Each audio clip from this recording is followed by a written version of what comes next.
Charles Fraser. The Class Reunion. The Adventures of the Elderly Sherlock Holmes. Episode 17. Based on the characters by Sir Arthur Conan Doyle. A Go Audio production. No, Mr. Holmes, it's absolutely no trouble at all. I'd be delighted to drive you, said Alice, barely able to contain her excitement. For approximately 3 weeks, the Millers had owned their own motor car, and Alice loved driving it more than anything. This, however, was something Alice's husband, Eddie, did not approve of at all. After all, it was hardly proper for a lady to climb behind the steering wheel herself. "Are you really quite certain that I should come along?" I asked Holmes sceptically, casting an undisguised anxious glance at Alice. Certainly, the new motor car was an enrichment for us all. However, Alice's driving style resembled more of a suicide mission than a relaxed way to travel. "Oh, come now, Watson, you old bore," Holmes called out to me. "This will certainly be amusing." As usual, Holmes hit the nail on the head. I had become boring, and I made no secret of it.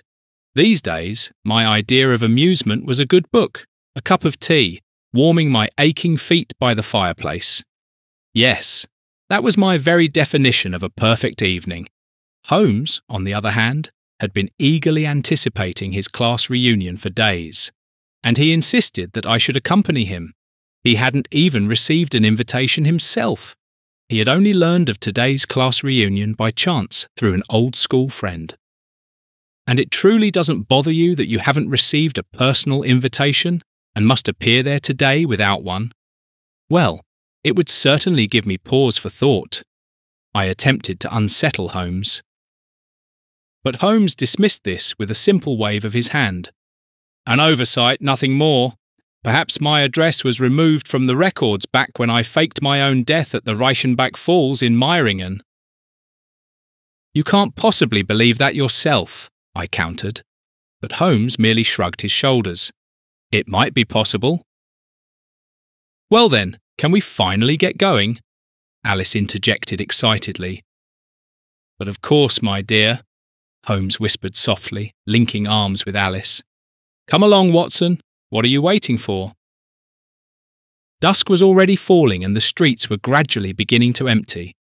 Alice gripped the large steering wheel with both hands. With a broad grin on her face, she pressed the accelerator pedal, as it seemed to me, all the way to the floor. Holmes sat, the very picture of calm, beside her in the passenger seat, whilst I desperately tried to hold on to something in the back seat to avoid being thrown from side to side. "Alice, you are aware that besides the accelerator there is also a brake pedal," I teased.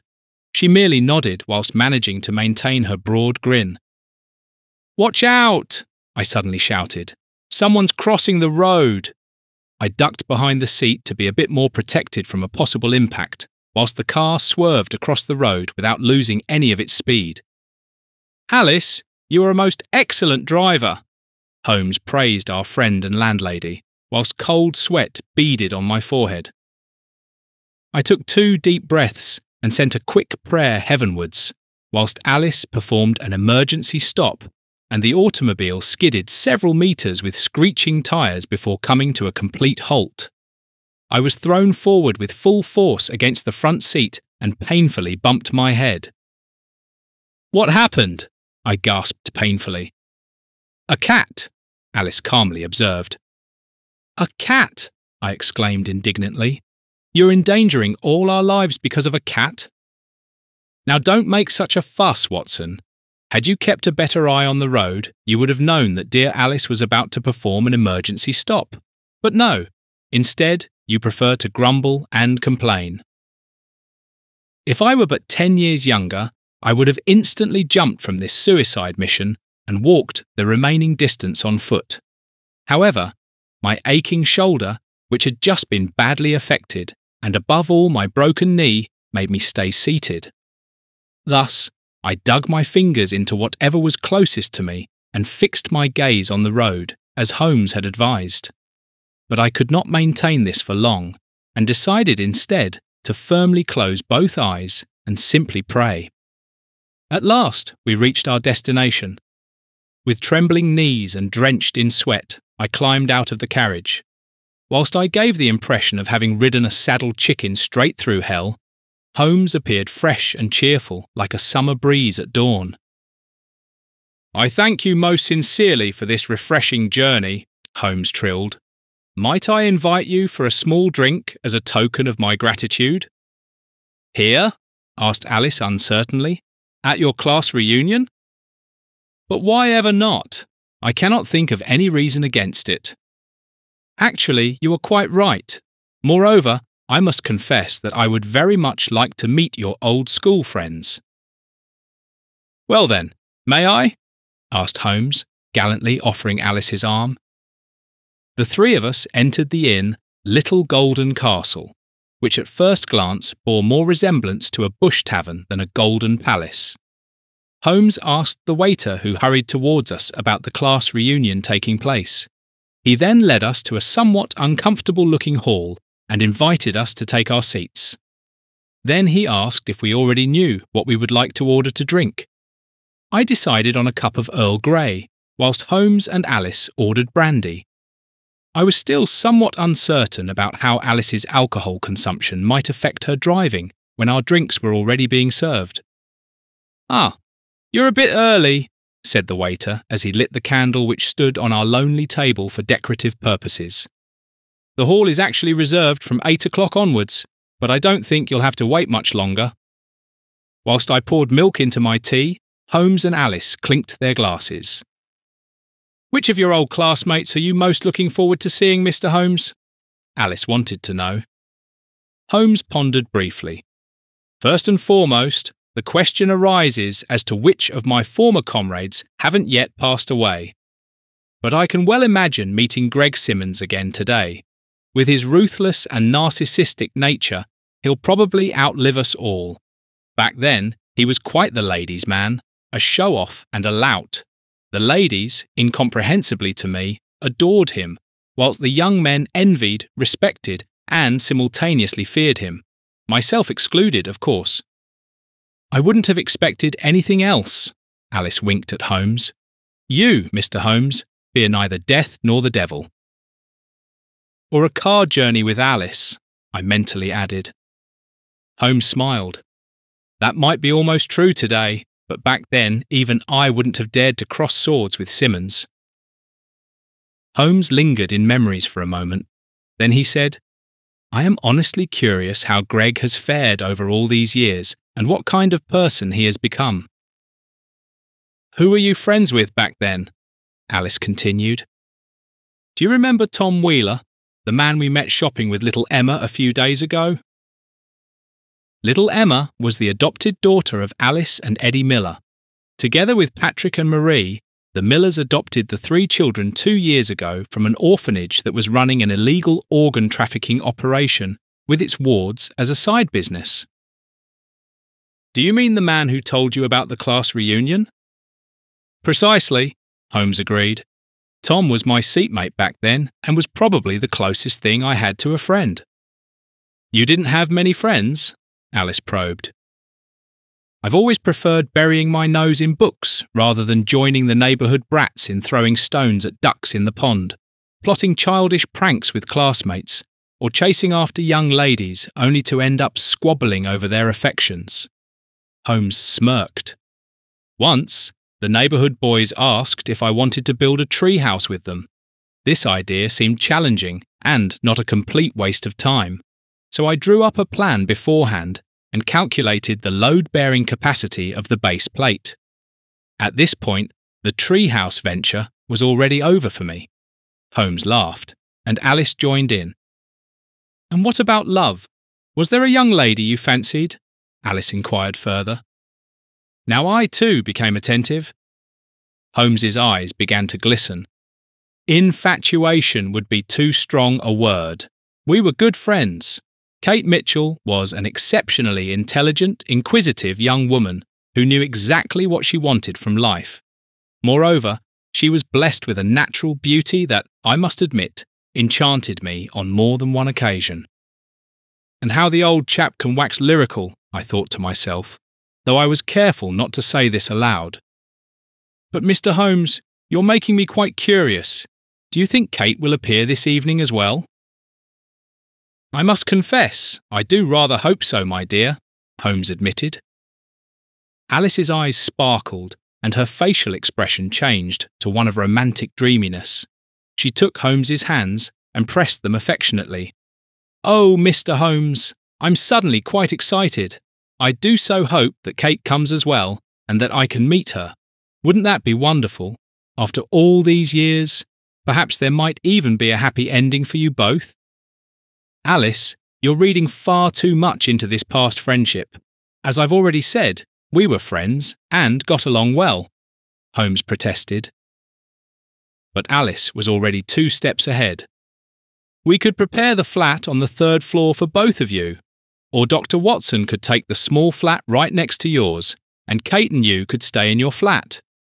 What do you think, Dr. Watson? You wouldn't mind, would you? The small flat next door will be vacant next month. And Emma and Marie could be bridesmaids, and Patrick could bring the rings if the 2 of them got married, I interrupted Alice. And, if Holmes becomes a father and Kate has twin girls, we'll call them Alice the Second and Alice the Third. Thank you, Watson. Holmes was still shaking his head in amusement. Alice, with all due respect to your commitment, but you're getting carried away with something that never existed and never will. It would have been so lovely, Alice said softly, thrusting her lower lip forward in an almost offended manner. Sherlock! Our conversation was interrupted, thank goodness, and Tom Wheeler, Holmes's friend, stood before our table and extended his hands in greeting. Tom, I'm delighted, said Holmes, and beckoned his acquaintance to take a seat with us. This here is my long-time companion, Dr. Watson, he introduced me, and you have already met Alice a few days ago. The no less enchanting mother of little, enchanting Emma. Of course, I'm delighted to find you here this evening as well, said Tom Wheeler. I feel flattered, Alice whispered, but I had only intended to stay for a quick drink. However, circumstances have changed somewhat as I absolutely want to meet Kate Mitchell. Tom, do you know whether Kate is coming? Tom Wheeler nodded. I assume so. After all, she was the one who arranged this class reunion. Alice was very pleased about this news, but Holmes appeared thoughtful to me. Was he perhaps disappointed that he had not received an invitation for this evening, even though the gathering had been organised by Kate? Rather a shame that there's no longer the opportunity to chat with your teachers, isn't it? Remarked Alice. Oh, exclaimed Tom Wheeler. They would probably all tell you the same thing. Wheeler began to laugh heartily. And what would that be? Alice probed. Well, they would all tell you about that annoying young Sherlock, who always knew everything better and exposed many teachers even though he had little knowledge of the actual subject matter being taught. The beginnings of deduction, Holmes explained mischievously. I can vividly imagine that, I said with a smile, picturing my old friend as a little boy. But then another schoolmate arrived. Oh, Bill, how lovely to see you, Holmes greeted him warmly. Do join us. We have space at our table. May I introduce Dr. Watson, my long-time companion, and Alice Miller, my landlady and good friend, and today's chauffeur. Alice Watson, this is my old schoolmate Bill Darron.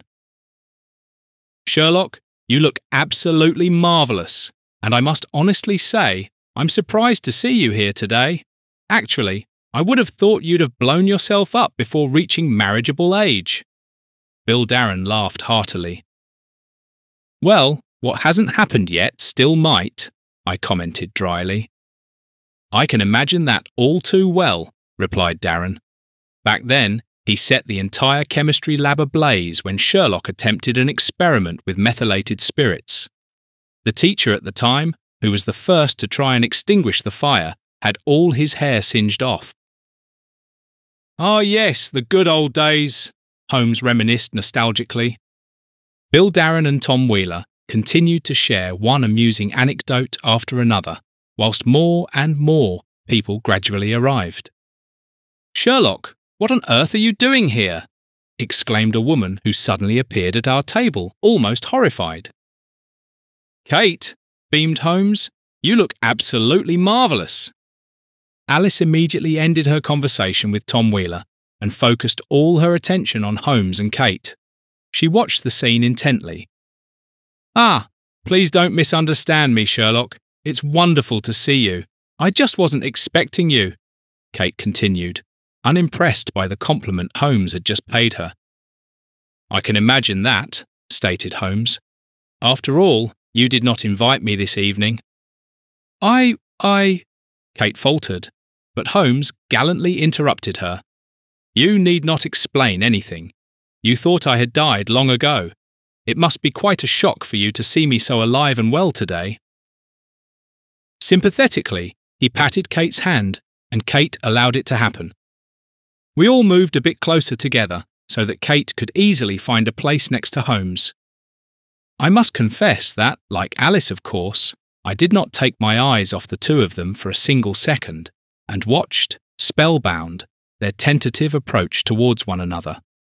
Holmes, naturally quite a cold character, though one must give him credit for having grown considerably more emotional in recent years, was, by his standards, almost making an effort. Time and again, he would simply look at Kate in silence and observe her from the side, whilst naturally touching her hand now and then and brushing against her arm. Alice already had hearts in her eyes. However, dear Alice unfortunately seemed not to notice how reserved Kate remained. She did not return any of Holmes's gestures and kept her emotions, like her stories, very much under wraps. But suddenly, the reserved Kate let out a contemptuous snort. Another lady, as I just noticed, had entered the hall and was eyeing the individual occupied tables. "That's Claire Govan. Kate and Claire have been sworn enemies since time immemorial. True arch-enemies, if you will," Bill Darron whispered quietly to me behind a concealed hand. Now, Claire Govan had also spotted Kate sitting at our table and gave her a hate-filled look. She immediately turned her back on us and headed for the table furthest away from us. "That old witch!" Kate hissed. "How dare she show up here?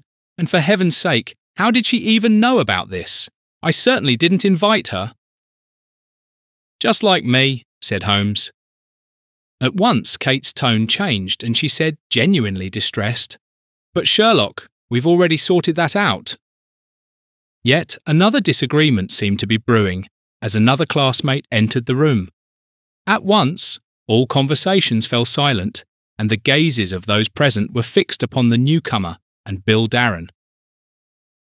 "That's Greg Simmons," Tom Wheeler whispered to me.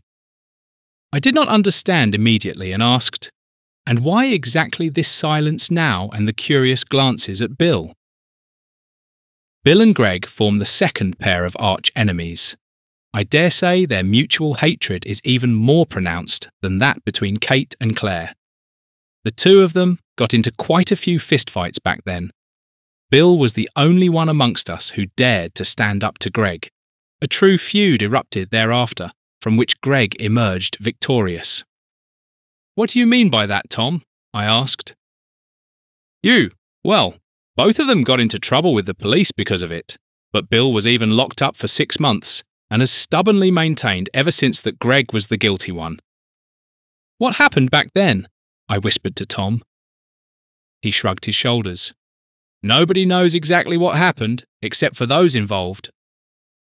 "Blimey, Bill, you've grown old." Greg suddenly broke the lingering silence. "You're not looking well at all, old chap. Though with your criminal past, that's hardly surprising. I'm amazed you're even here. Thought you'd be back behind bars by now."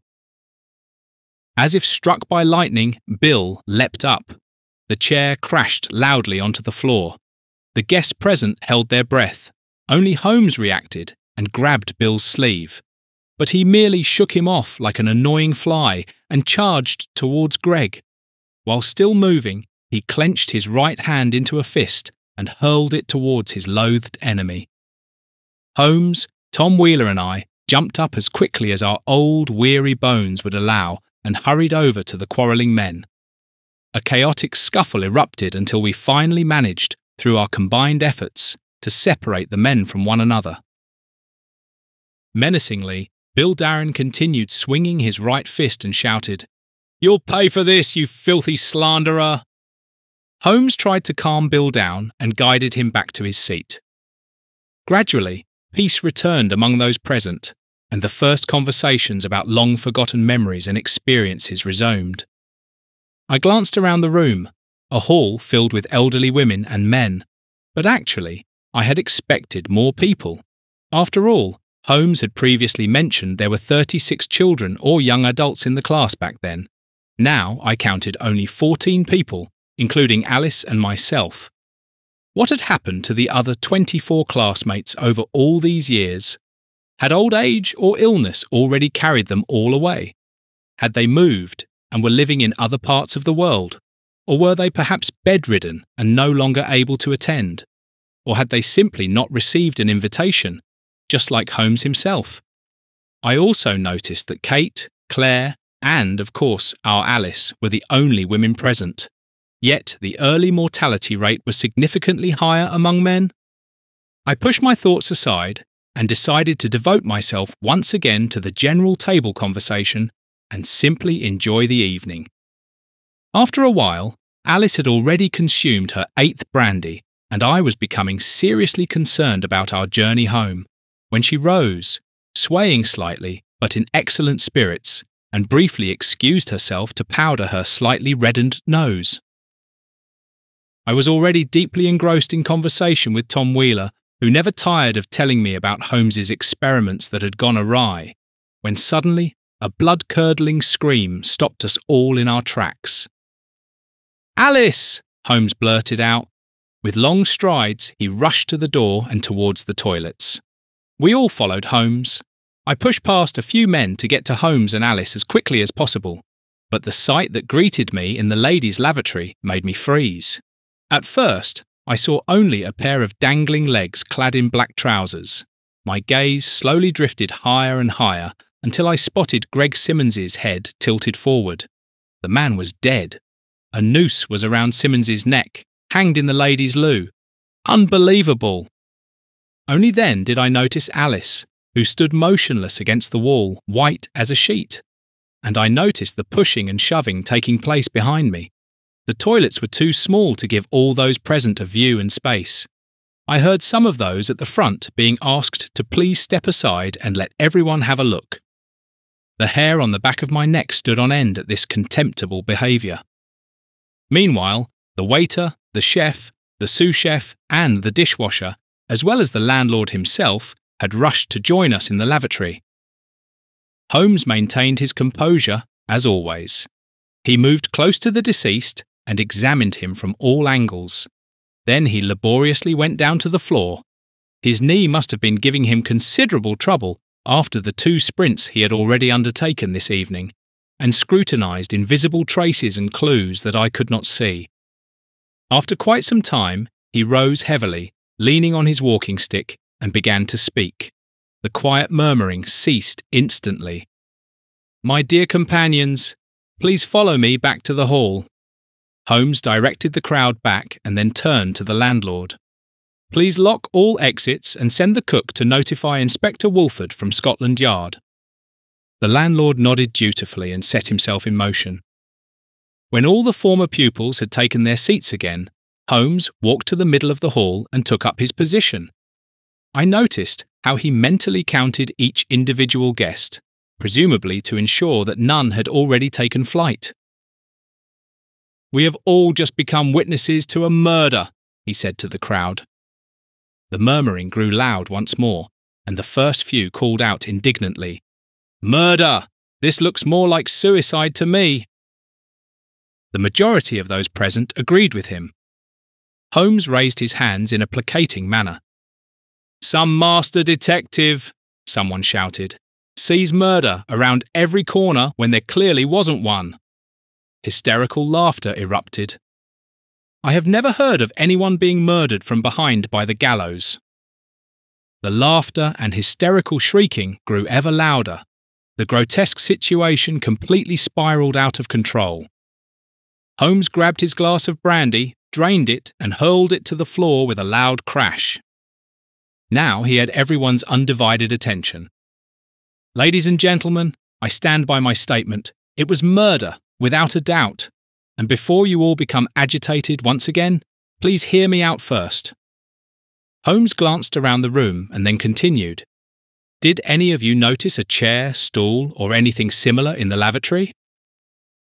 Head shaking and quiet murmuring followed. Then Holmes spoke again.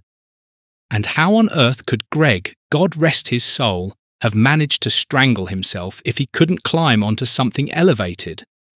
I highly doubt he could have pulled himself up by the rope." The classmates conferred again and whispered frantically. Holmes waited patiently until a man at Claire Govern's table stood up and said, "Sherlock, you're probably right. That makes sense to me." Holmes nodded with satisfaction. But what happens next? Who could have murdered Greg then?" The man had barely finished speaking when the crowd descended upon Bill Darron. Tom and I tried to pull Bill out of harm's way and protect him from the mob, but we were powerless. "Have you all lost your minds?" shouted Holmes, while swinging his walking stick around an attacker's head. The man cried out in pain and released Bill Darron. Holmes carved a path through to Bill with the aid of his stick, who by now was lying on the ground with his hands fearfully covering his face. In a protective fetal position, he tried his best to counter the kicks and blows. Tom, Alice and I rushed to Holmes's aid until we were finally able to stand protectively in front of Bill. A shot cracked into the ceiling. Abruptly, we all turned our heads in the direction from which the shot had come. Inspector Wolford stood in the open doorway of the hall with his pistol drawn, accompanied by additional police officers. "And not a second too soon." With these words, Holmes greeted Inspector Wolford. The mob appeared compelled to order in the presence of Scotland Yard, and uniformly took their seats again. "Mr. Holmes, please bring me up to speed." Holmes took Inspector Wolford aside briefly and reported to him all the information he had gathered thus far. "Mr. Holmes, I shall now examine the corpse in the lavatories. Continue with your duties here. For your support and to maintain order, I shall assign 2 officers to assist you." Holmes waited until Inspector Wolford had closed the door behind him, then began his explanation. "I know that for all of you there is only one suspect. The history between Greg and Bill admittedly suggests this. However, let us go through the facts, evidence, and clues together. What is beyond question, though, is that it must have been someone among those present here in this room." Excited murmuring immediately resumed, but Holmes commanded silence with a single gesture, specifically by pointing to the 2 police officers. "The fact of the missing chair, or rather a missing climbing point, allows us to state with certainty that this is clearly murder. Greg would never have been able to hang himself on the gallows alone. Furthermore, Bill Darron has a clear motive. To make matters worse, Bill, as we can all surely remember quite precisely, threatened his rival Greg no more than 3 hours ago, saying, 'You will pay for this.'" Bill Darron's face grew increasingly pale. He whispered quietly to me, "At first, I actually thought Sherlock wanted to convince the others of my innocence and reveal the true perpetrator. I suppose I was mistaken. However, despite the lack of motive, certain circumstances point to a different perpetrator. To be more precise, to a murderous duo." The former friends began to eye each other suspiciously. Holmes gave those present time to absorb what had been said before he continued. "Several, shall we call them peculiarities, caught my attention this evening. Let us begin with the fact that I was not on the guest list. At first, I believed it to be an oversight, but at the latest since the murder, it became clear to me that this was pure calculation. They wanted to prevent my appearance in order to get away with this cowardly murder, and as we all know, Much to my regret, Kate Mitchell was responsible for the invitations. Moreover, this class reunion is solely due to her efforts. All eyes turned towards Kate Mitchell. Only Alice's lips formed the silent words, "Holmes, you fool!" Furthermore, I noticed the lack of attendance from our female classmates. To be precise, there are only 2, excluding my charming landlady Alice. Mind you, the murder took place in the ladies' lavatory. One would be a fool not to think ill of that. Sherlock, are you suggesting that Kate and Claire committed the murder of Greg together? That's absurd. The two can barely stand being in the same room together, as we've all witnessed, Tom Wheeler stated. Now all eyes were fixed on Claire Govan, who visibly began to fidget nervously in her chair. But then the door opened and Inspector Wolford stepped to Holmes's side. "Mr. Holmes, we have taken the dead man down from the rope. Initial examinations revealed a laceration to the back of the head. Of course, only the forensic pathologist can determine more precise details." Holmes nodded and said, "That supports my theory 100%. Greg Simmons was surprised and struck down by Kate Mitchell and Claire Govan, then dragged into the ladies' lavatory and subsequently hanged by the 2 of them. The 2 ladies presumably thought that the toilets would not be needed again until tomorrow, since today, at this private gathering, no other ladies were present. Furthermore, I would like to point out the scratch marks that Greg Simmons had on his forearms. He did not have these marks when he arrived here shortly before 8:30 in the evening. I could examine his forearms very closely during the scuffle with Bill. This means that the perpetrator or perpetrators inflicted the scratch marks with their fingernails when they presumably dragged him across the floor into the toilets. The only person in this room who has such fingernails is Kate Mitchell." Kate's expression was inscrutable, but Claire Govan slumped in her seat. She burst into tears and began to weep bitterly. Kate stood up and approached her supposed enemy. With her right hand, she held Claire's trembling hands while stroking her greying head comfortingly with her left. As she did so, she murmured in a half-whisper, "It's over. But it doesn't matter. The bastard is finally dead, and he knew exactly who took his life. That's all that counts. We're both old now. It's not particularly tragic." Claire Govan sobbed again and clung to Kate's hands. Holmes cleared his throat as he intervened. "I truly hate to interrupt this touching scene, and I mean that with absolute sincerity and not a hint of sarcasm. But please enlighten us. What did Greg do to you, and when did your enmity turn to friendship?" Actually, we had always been friends," Kate began the story, "until Claire fell hopelessly in love with Greg one day. But Greg had always been a scoundrel. He had always known how to simply take what he wanted, and therefore stopped at nothing. We were 15 years old at the time, almost still children. Because of our friendship, we did a lot together as a trio, Claire, Greg and I. That's why I knew how much Greg was pressuring Claire to give herself to him. One evening, after Claire had already gone home early, I confronted Greg with my knowledge about this and begged him not to pressure Claire. However, this turned out to be a mistake. Greg told me this would cost me something and that I would have to pay the price for him to leave Claire alone. I wanted to leave. The conversation had become uncomfortable, but he held me back. He brutally raped me. I couldn't defend myself against it." Kate paused. Her expression remained emotionless, but I could clearly sense how uncomfortable it was for her to reveal her deepest feelings and experiences here in front of all these people.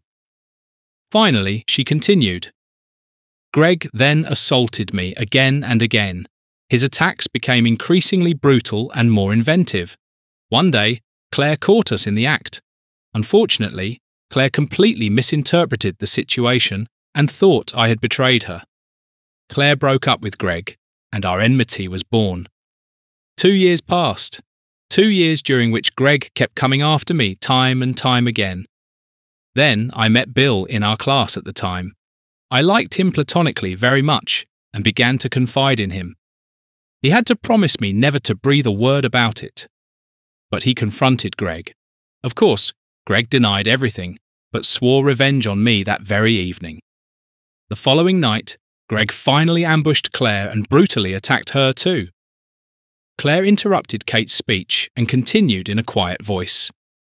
However, I did not recognize Greg. It was a moonless night. My tormentor finally ordered me to say to him, "Bill, I love you. I was such a stupid cow and believed this, so the next day I reported Bill to the police." "Ah, that is true," Bill Darron now spoke up. "I knew the truth, but nobody believed me.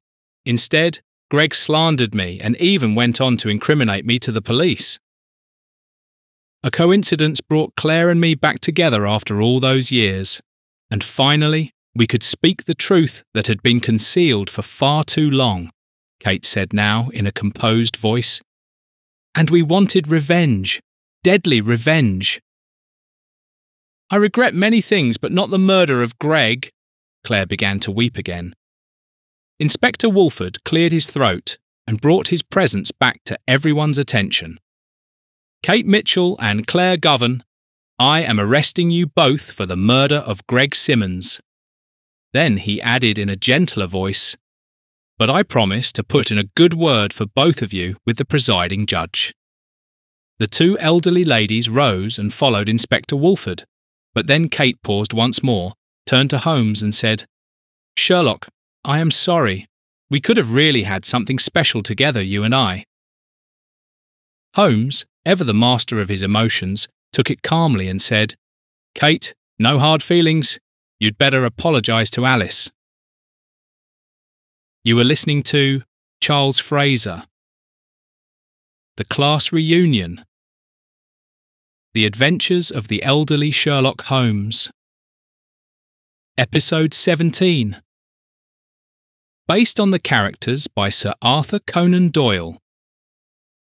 A Go Audio production.